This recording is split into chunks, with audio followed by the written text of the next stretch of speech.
This video we're going to look at the importance of elbow and shoulder position when we're doing edge of hand blows.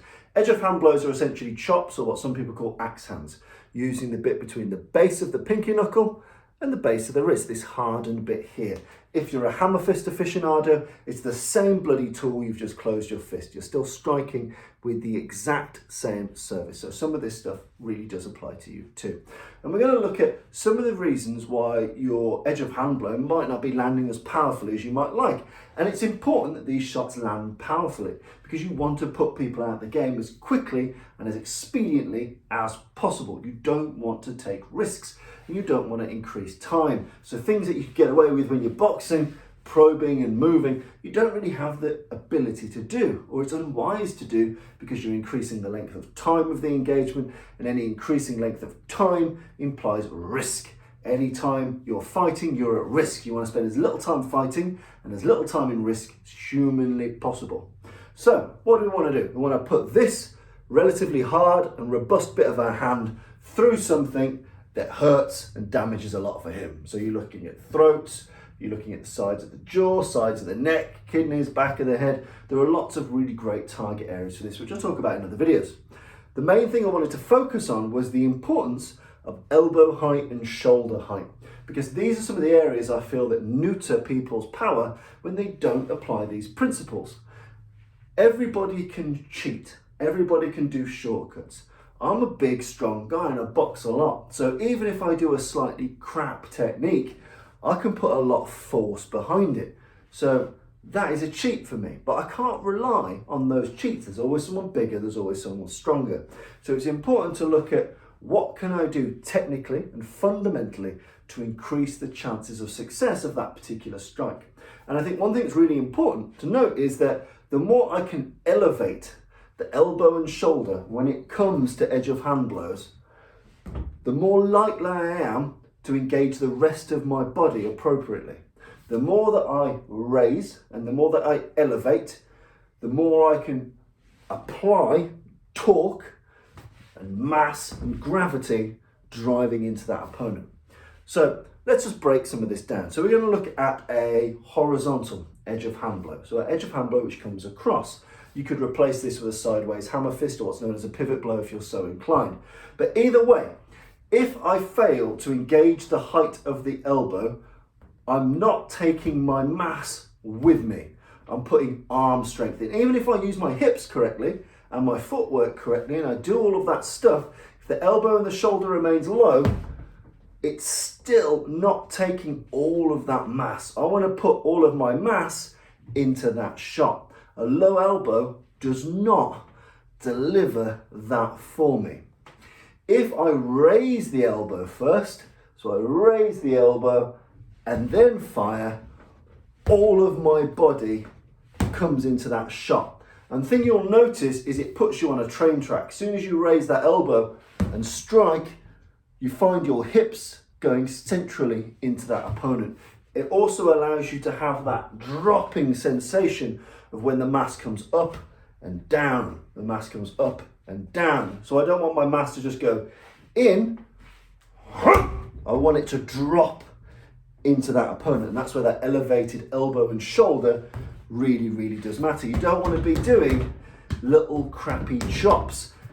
They're not going to do anything. Even in a very vulnerable place, people confuse a vulnerable place and they think that they have to have a lower level of force.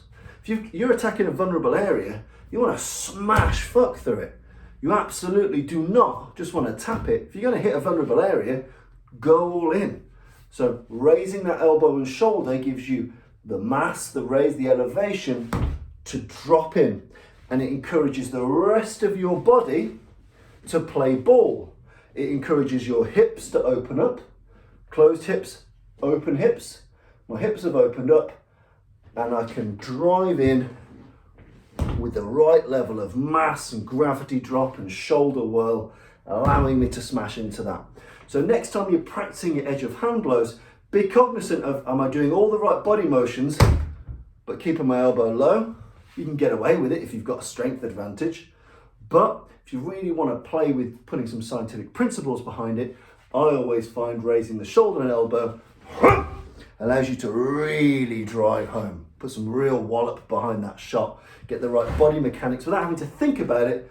The body mechanics are already with you. So it's very important. So the mechanics of a good edge of hand blow, I find, is open hips. It's not a great technique for firing forward. Yes, you can do short strikes like so, but these aren't really fight enders. So yes, absolutely, you can do short axe hands or short edge of hand blows, but they don't put people out of commission very easily, whereas does. So you want to focus on things that deliver the heavy artillery the best. So you want open hips, and that requires some degree of offsetting. So facing the opponent head on, I can't really do a good edge of hand blow. I have to offset. I have to step or turn or be somewhat outside of the main kill box here. I have to turn to some degree, and you can do that by feigning injury, by feigning that you can't hear. You can just be very subtle with keeping your hands direct, but your hips turned, hands direct, hips turned. Opening up your hips is really important. And that gives me the ability to fire those hips back at him. So hips pointed away, hips pointed in, hips pointed away, hips pointed in. That is a really important principle to have, and it's aided and abetted by thinking of shoulder and elbow. Soon as you arm that strike and give it good elevation, everything naturally follows through. You don't need to think of it so much. Another tool you can use is there's a very famous boxer called Edouard Joffre. And what he talked about was when he was striking, imagining your abs and they're on a diagonal spring, and you're going to crunch that spring together. You're going to use your abs when you're striking. I say abs, I mean pie. I'm going to use my pie when I'm striking. So for example, I've got the right elbow raise. Now I'm going to mentally think about crunching my abdominal muscles down here on a diagonal angle. So I've crunched that body. So when I raise and when I chop, I'm putting all of my strength, all of my musculature, all of my mass into that opponent, because I'm thinking with my stomach as well. Crunching myself down into this shot, striking and crunching. So think of that compression when you're landing, and you can get a reasonable increase in power in just the thought process of that particular motion. That crunch. And it also allows you to be below your opponent's shoulder line, which makes it quite a good place then to drive into tiger claw strikes, chin jabs, all that kind of stuff, yoke hand strikes. By crunching, you've dropped the line, you've lowered your mass, you're in a better position to grapple, or you're in a better position to sneak under the eye line with another type of combatives blow or combative strike. So the crunching of the abs is really important. Get used to turning and crunching. Feel it in your muscles, feel it in your pie. Oh, in my case, the pie. Make sure that you have decent or sufficient elbow elevation. Now this works for horizontal. It especially works well for diagonal. Coming up and down, you don't just want to flop a diagonal shot in there. Using the right elbow and shoulder positioning, you can almost use this as a laser targeting tool.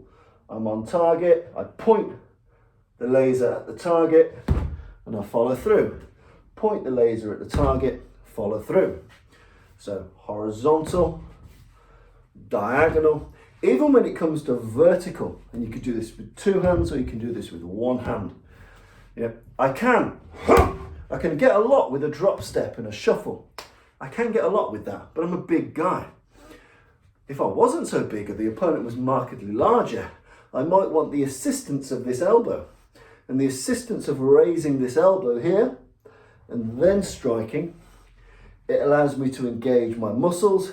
It allows me to get some extra torque, extra mass as I drop that shot. So raising the elbow is a really important way for me to get maximum power, maximum leverage into it. So really thinking elbow and shoulder first gives me the elevation to deploy something and enough drop and enough gravity to really break through it. So again, it's a really important principle to think about, where is my elbow and can I make it more conducive to put more of this through this. So the crunch drops the line, makes you more compact, makes you more ready to grapple if this hasn't worked, that abdominal crunch.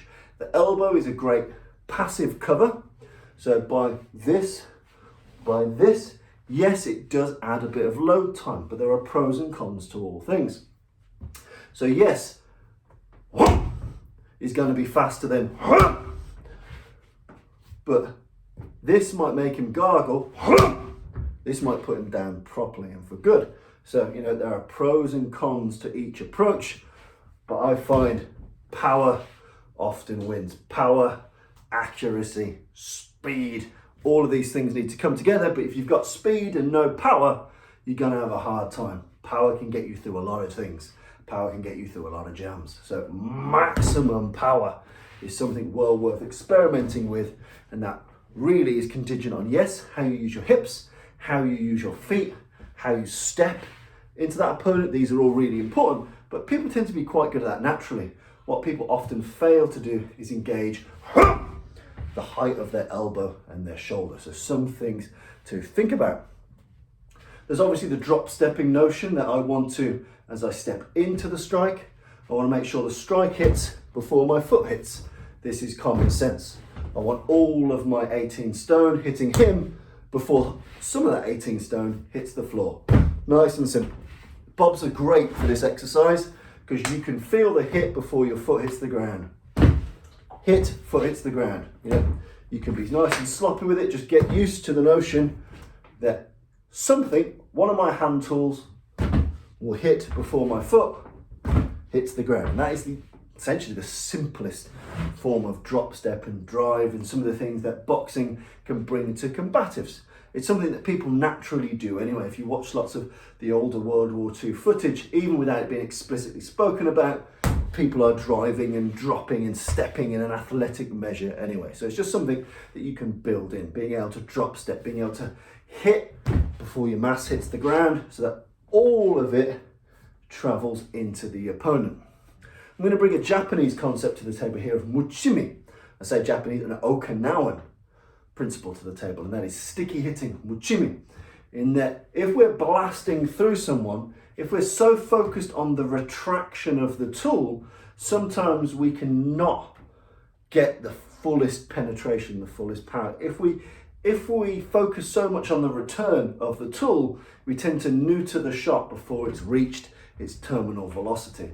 You see this with a lot of people that do sport karate. They get used to, they focus so much on the pull back, it's dramatic, it looks fast, but the problem is that hardly any of that punch has gone into that guy. So muchimi is sticky hitting, being able to hit and stick and bulldog and drive and crash and smash. These are all important things.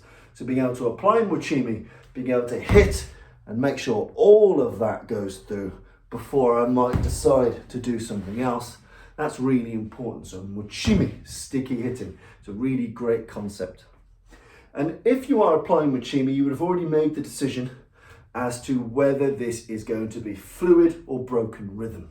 So broken rhythm, yep, I've got full penetration and then I return.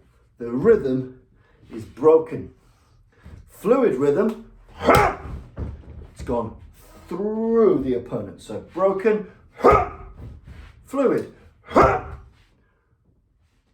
fluid, broken. It stops.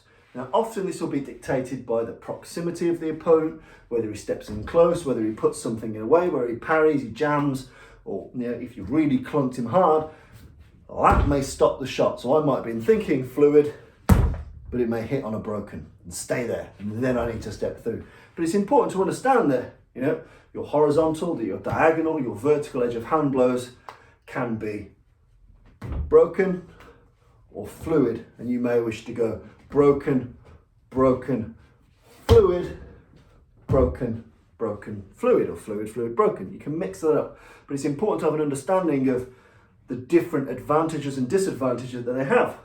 In that if I do a fluid edge of hand blow. Wow! I'm often offset now, so it's good for me to run. Could be picking up a chair, could be escaping, could be doing something else. If I do a broken edge of hand blow, I'm probably, or very likely, going to have to finish the job with more strikes. So if I want to be final, broken rhythm is very good, because it allows me to just crunch and crash and dominate. If I want to be fluid or escape or elusive, and then being able to move offline is a really important tool. So, some ways to up the game of your edge of hand blows. Elbow and shoulder height are important if you want to get full benefit from your strike. And bear in mind that there are pros and cons. You can give the game away, you can telegraph if you do it too slow, but by the same token, if you do it too fast without enough weight behind it, it will be a transactional shot. So these are things you need to be really aware of and find your own balance and your own solutions to that problem. Making sure that you open the hips and you get used to the different techniques and strategies to make your hips open. It's okay if an opponent attacks you from the side, my hips are already open for me to do something. If it's from the front, I need to add some degree of artifice. So I might need to cough, sneeze, fart, whatever the fuck you're going to do, or conversationally move yourself so your hips are open to allow yourself to do that shot. But opening of the hips does matter. Crunching of the abs is something we can take from Joffrey in terms of boxing, but it really adds a great follow through in that you're sunk a little bit, you've applied good musculature, you've applied good skeletal posture, so you've crunched this down and you're ready to either strike up, strike in, grapple, tackle, dominate the waistline. That's a really important thing to do. And we've looked at the notion of drop stepping, being able to hit just before the foot hits the ground, really useful tool that we can beg and borrow from boxing and apply to our combatives. And the Japanese/Okinawan concept of mochimi, sticky hitting, being able to hit and make sure that all of the energy is expended before we move on, because I want maximum return on my physical investment. And then looking at fluid and broken rhythm and understanding what we want to do and then using the right tool for that particular purpose. So those are some ways to put some welly into your edge of hand blow. I hope you found them useful. Give them a play, see how they work for you. It's just my advice. I'm not your dad, you can like it or lump it, but I find it useful to me, especially getting used to altering the elbow and shoulder positions.